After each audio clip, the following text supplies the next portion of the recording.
Happy birthday, cameraman. I wasn't promised any cake, but the dog from the owner's place said there'd be pizza.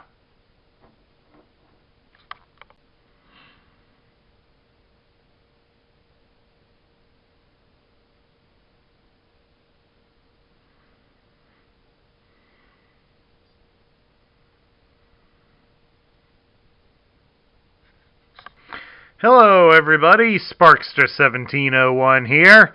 Yes, today's my birthday. I'm 41 today, and I'm going to give you a special preview for next month. As many of you have probably been aware of, the new expansion for War for Cybertron, Earthrise, has been out. Unfortunately, due to COVID problems, I've been having trouble gathering many of them. Thankfully, this was sent by a set of triplets, the Grave Sisters, and their dog, Ein. Thank you, everybody, for this present. So we're going to go ahead and prepare you all for our Earthrise reviews next month by reviewing Earthrise Cliffjumper. Now, Cliffjumper here is one of the deluxe class figures. And he's the first figure to be based off of a minifigure from the Generation 1 line. As Cliffjumper here came out in 1984. And yes, this was my very first Transformer. Cliffjumper was my first. So, and yes, this is that exact toy. So, doesn't look too bad for being almost as old as I am. But of course, as many of you may remember, Cliffjumper was also sold in yellow. So far, I have not heard of any yellow versions of Earthrise Cliffjumper. But, if they do that, we'll review one of them too. This was just to show you that it was done for those of you who weren't around for the first video. We'll try to see about setting up a way for you to easily find the original video. But in the meantime, let's cover this Cliffjumper. As you can see, the biggest difference between the Cliffjumpers is the fact that the new one, besides being taller, came with a gun. Cliffjumper here comes with this large bazooka-like weapon. Once again, the folks at Hasbro seem to think it's funny that they tell it to us in Cybertronian, not in any Earth languages. I asked them numerous times in the Siege line to not do that. They obviously did not listen. At any rate, the weapon breaks apart into 5 different pieces. The first piece, of course, is this rear portion for the gun. This portion telescopes out, like so, and mainly just serves as a purpose for Cliffjumper in his alternate mode. The instructions show it can be pegged on here, but they mainly peg it on to a spot on the shoulder. I can't get it to peg into the shoulder very well, so we'll just plug it in there to his arm. Another piece that we have is we have 2 ammunition clips here. And of course they are slightly different since the one side on each of them has this part sticking out. And of course the opposite side they don't have anything. These, as you can imagine, are going to be the most frequently lost pieces. So parents, if you do have young children, be careful of these. They will turn up on carpet and up the vacuum cleaner. And then, of course, you have these 2 guns.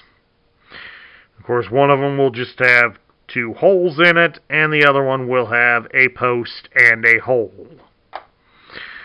And of course, the instructions do show for an alternate use. You can plug the ammo clips into each gun.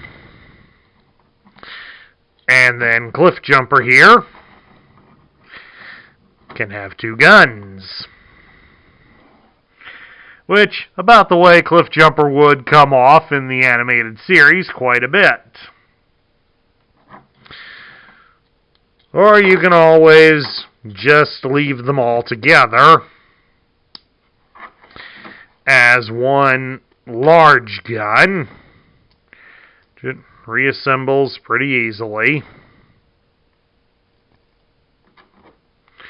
You just tuck the ammo in at the front,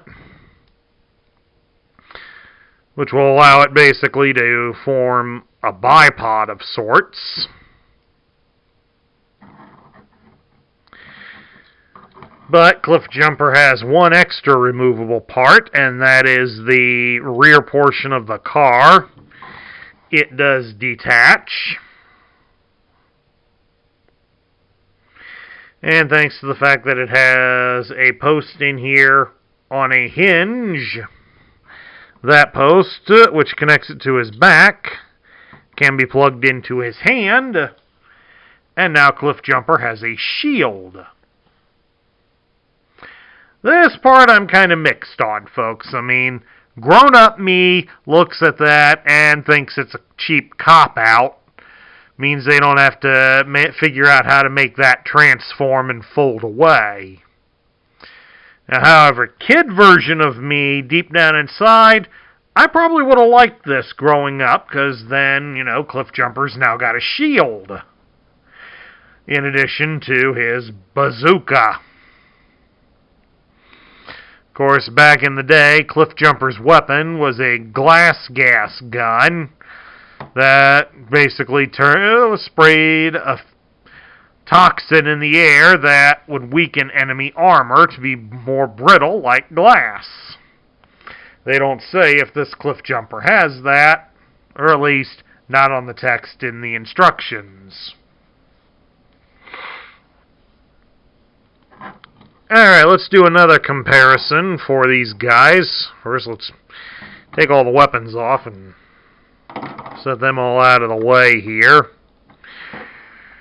What we all want to see is how does he compare to the original in terms of posability. Well, the new one definitely benefits from being a modern toy. G1 Cliffjumper mainly had articulation in his arms. He could rotate his arms all the way. They used to be able to stay up, but they did frequently break down with playwear. Because as you can see, mine here, he does not keep his arms up at all. And he did have articulation at his ankles, but that didn't really allow you to do much of anything. Modern Cliffjumper here. We can turn his head from left to right.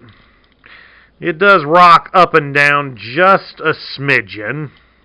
He can raise his arm up about so far, and the arm does rotate at the shoulder. He can bend his arm at the elbow about 90 degrees, and he does have a bicep swivel, so he can do the G.I. Joe battle grip. Which probably means he can use both grips on his gun, like the box art shows. He does have articulation at his hips, so you can twist him at the hip. He can spread his legs apart to do a full splits. He can raise his leg up at the hip just under 90 degrees, and he can bend at the knee about 90 degrees. And he can swivel his ankle sideways.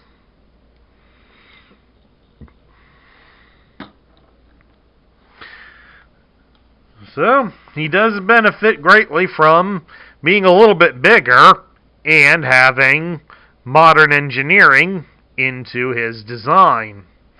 Now, let's transform these guys into their alternate modes and take a look at that. Now, of course, here we've got them in their car modes.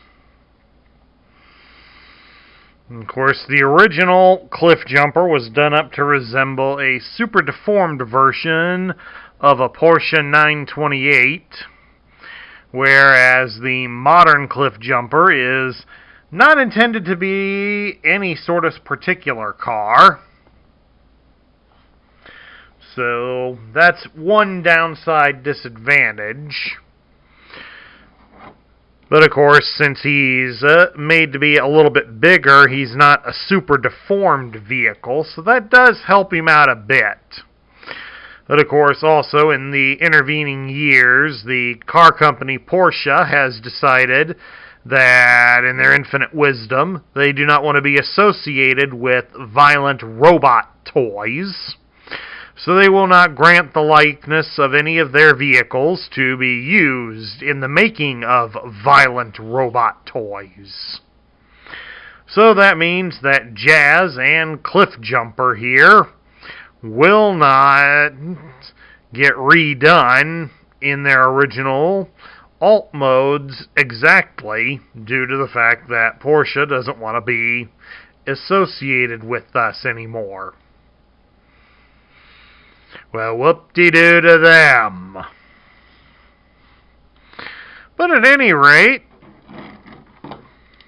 he doesn't look too bad. I mean, the car mode is still harkens at being a sporty speed machine with the air scoop here in the front and a small spoiler here in the back. So he does still give off the vibe of wanting to be a mean machine. See how he rolls on these plastic wheels. Rolls pretty good. Now, if I do have a gripe about the way this is set up, I will say it is about the way that you have to connect the rear portion to the car. It plugs into his hands here in the backside, so it does have some practical use, but the hinged black piece that is used to hold onto his back or to hold as a shield, that has to be folded inside completely, and it is a pain in the butt to get back out. So that could have been designed a little bit better. Now, of course, as you see, he does have a hole in the back there for his gun. The gun, however, does need to be rearranged slightly, as the instructions show.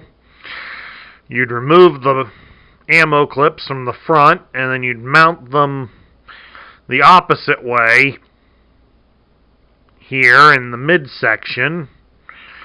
And of course, you rotate this one. They show it so the handle goes to the right. You could just as easily go to the left if you want. Hold him steady with your free hand, and then just plug it in.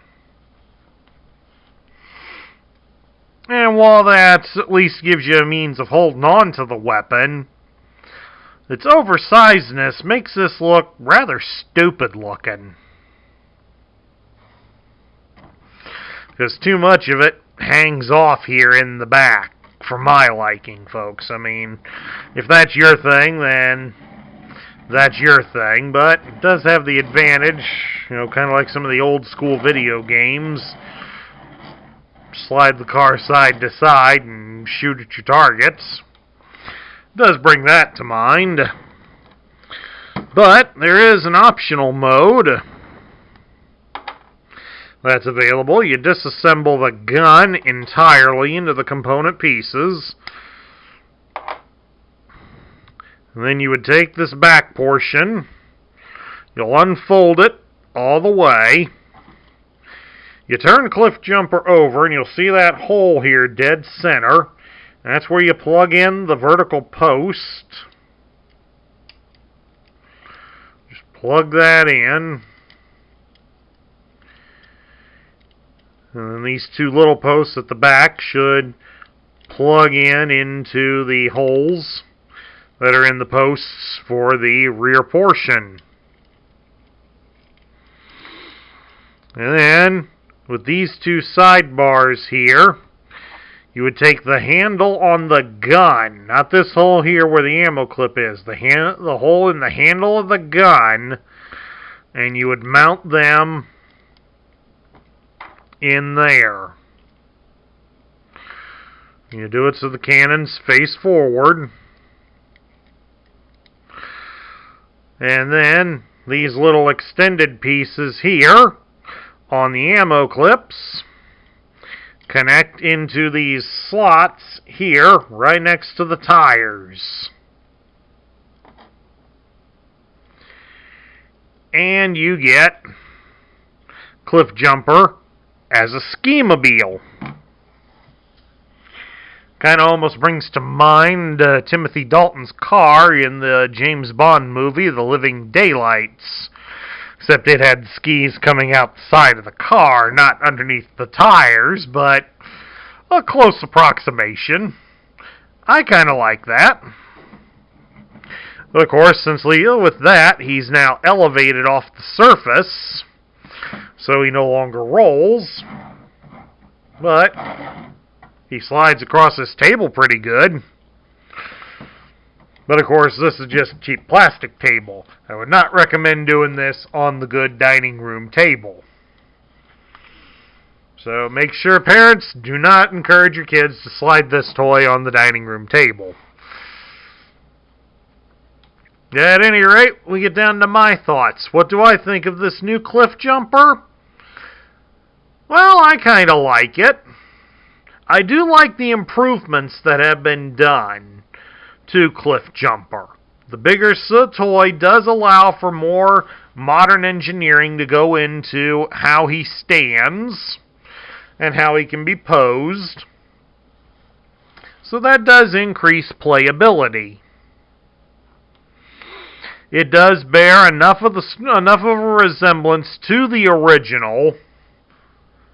So it did have some of the same things. You know, the front end of the car formed the feet, and you had, it wasn't the right windshield, but you still had the windshield right underneath the head.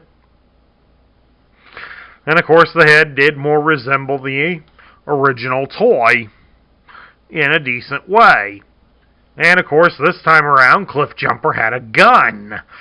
The minifigures, with the exception of one, all suffered from the fact they didn't have weapons. So it's nice to see that Cliffjumper gets one. And of course, I do kind of like the ski-mobile version here. This is kind of a nice expanded way to play with him. The biggest drawback, as I said earlier, is the design here for the rear portion. I'm not a fan of it being as just a detachable piece, and I know there's going to be a few fans that are going to be like that too. I'll warn you now, fans, there's another one that's going to be like it. Spoiler alert, it's RC. But we'll talk about her when she comes out. Because we really can't criticize something that we can't look at entirely. But for Cliffjumper here, I'm kind of mixed about it. Like I said, kid me would have loved it with the shield. Adult me thinks it's a cop-out. And I don't like how the piece that connects it for the robot is hinged, since the hinge piece doesn't really allow for an easy grip for you to fold it back out. So I think that could have been designed just a little bit better. At any rate, that concludes my review of the Earthrise version of Cliffjumper. I hope you all enjoyed it. If you like this video, drop me a thumbs up here on YouTube. If you're new to my channel, please hit the subscribe button and join in our ranks. Don't forget to ring that bell so you'll be notified when we post new content. And also share this video with your friends. That's what helps this channel grow. And speaking of growing, it appears that not too long ago we crossed the threshold of having 300 subscribers. So that's a nice treat for my birthday as well. We've finally hit 300 subscribers. It's been a long uphill journey, but I'm glad that there's at least 300 plus of you out there willing to go along with me on this. And I thank each and every one of you for helping me get this far. And let's hope we can get a few more. And don't forget as well, share your thoughts about Earthrise Cliffjumper in the comments down below. This is Sparkster1701 saying I'm 41 today and I'm going for some cake. Catch y'all later.